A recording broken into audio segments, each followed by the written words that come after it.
सभी सुनने वालों को नमस्कार। मैं डॉक्टर विपिन सिसोदिया, लेक्चर का चिकित्सा department SKD government Ayurveda college Muzaffarnagar.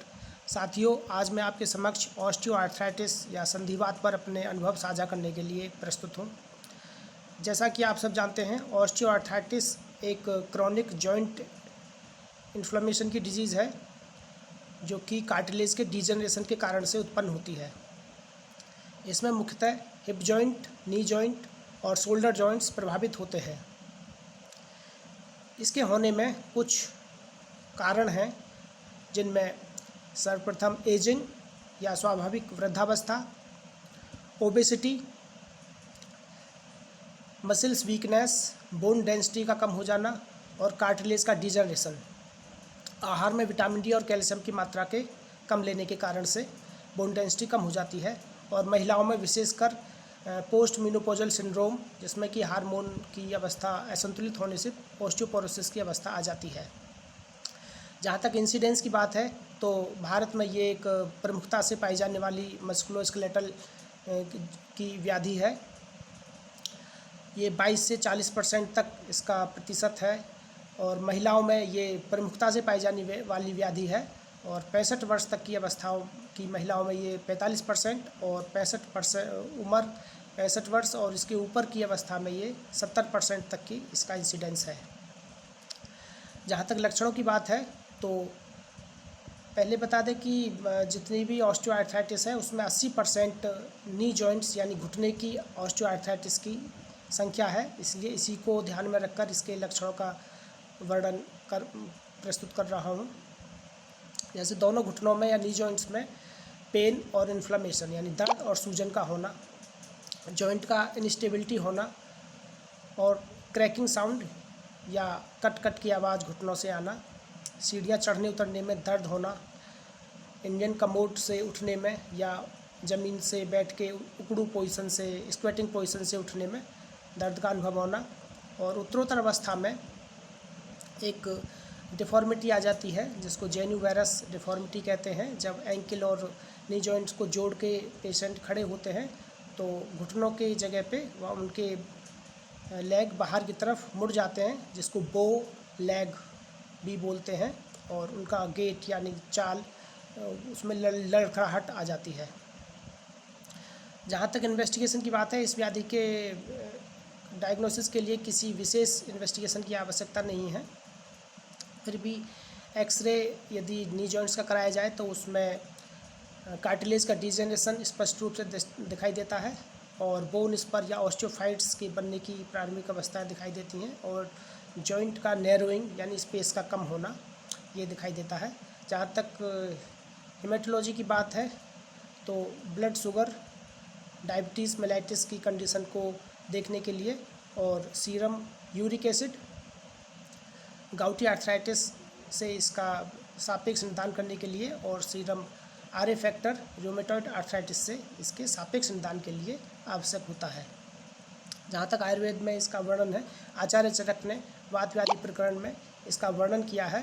तो वातवर्धक आहार विहार के कारण से वात प्रकोपित होकर वात पूर्ण धृति स्पर्श शोथ संधिगते अनिल प्रसारण आकुंचन्य प्रवृत्तिश्च संवेदना, अर्थात वातवर्धक आहार विहार संधि में जाकर एक शोथ या मशक की तरह से उत्पन्न करता है और प्रसारण आकुंचन यानी घुटने से पैर को सिकोड़ने में, मोड़ने में, चलने में जो ये मूवमेंट है इसमें वेदना होती है यानी दर्द होता है। मैनेजमेंट की जब आयुर्वेदिक की बात इसमें आती है तो हमारे 3 टारगेट हैं जिनको अचीव करना होता है। एक तो जो जॉइंट का फंक्शन या मूवमेंट जितना है उसको इम्प्रूव करना, उसको मेंटेन करना और कार्टिलेज के डिजनरेशन को रोकना, जैसे व्याधि के लक्षण वहीं पर रुके रहें, और दर्द और सूजन को कम करना।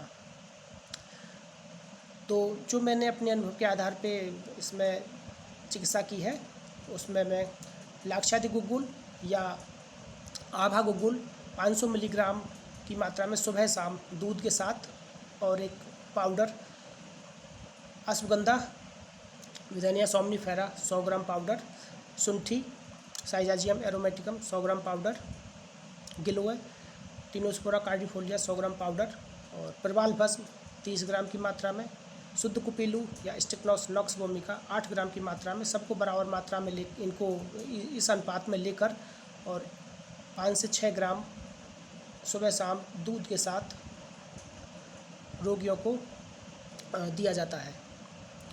क्योंकि ये वात व्याधि है इसलिए स्नेहन या ओलियसन का विशेष महत्व है। कोई भी वातनाशक तेल, बला तेल, महाविषगर्भ तेल आदि से जॉइंट्स की मालिश की जाती है और किसी कॉटन के कपड़े से या कॉटन से हल्के हल्के सिकाई की जाती है मसल्स और कार्टिलेज की। 50 से 60% रोगियों को इतनी ही चिकित्सा से आराम होता है। इसके साथ कुछ लाइफस्टाइल में मॉडिफिकेशंस भी बताए जाते हैं। लेकिन यदि किसी व्यक्ति विशेष की रोगी की व्याधि उत्तरोत्तर अवस्था में है तो एक विशेष सिकाई या उपना, जिसको पत्र पोटली स्वेद हम कहते हैं, वो भी कराया जाता है तो उससे और ज़्यादा आराम रोगियों में देखा गया है। इसमें एरंड बीज, एरंड पत्र,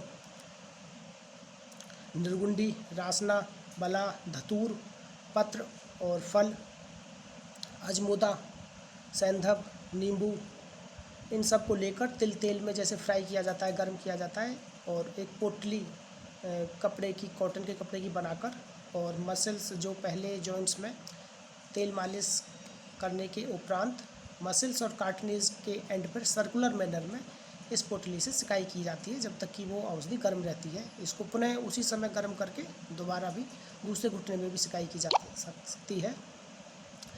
तो ये एक संपूर्ण चिकित्सा ऑस्टियोआर्थराइटिस की है। इसके साथ ही हमको इसमें क्या खान पान लाभदायक है, क्या नहीं खाना है, क्या एक्सरसाइज करनी है, इस पर भी विचार करना आवश्यक है। तो जो आहार विटामिन डी और कैल्शियम से रिच हैं उनमें दूध है, केला है, दही है, मखाना है, डेट्स हैं, आलमंड है, खजूर है, बादाम है और अलसी है, एक बहुत इम्पोर्टेंट है, सहीजन वो है, और मेथी, लहसुन, अजवाइन, इन सब का प्रयोग। और सुबह के समय में जो कहते हैं सन बाथ या सन में बैठना, तो ये विटामिन डी के शरीर में निर्माण को बढ़ाता है। क्या आहार अवॉइड करना है जो हमारे नुकसानदायक हैं इस रोग में, उसमें विभिन्न प्रकार के शीतल पेय, कोल्ड ड्रिंक्स, आइसक्रीम और अल्कोहल कंजम्पशन, बहुत ज़्यादा चाय, कॉफ़ी, और एक विशेष बात है कि गलत तरीके से बैठना, इनकरेक्ट पोस्चर में बहुत लोग बैठते हैं उकड़ू कंडीशन से, तो उसमें ज़्यादा देर बैठने से भी व्याधि बढ़ती है।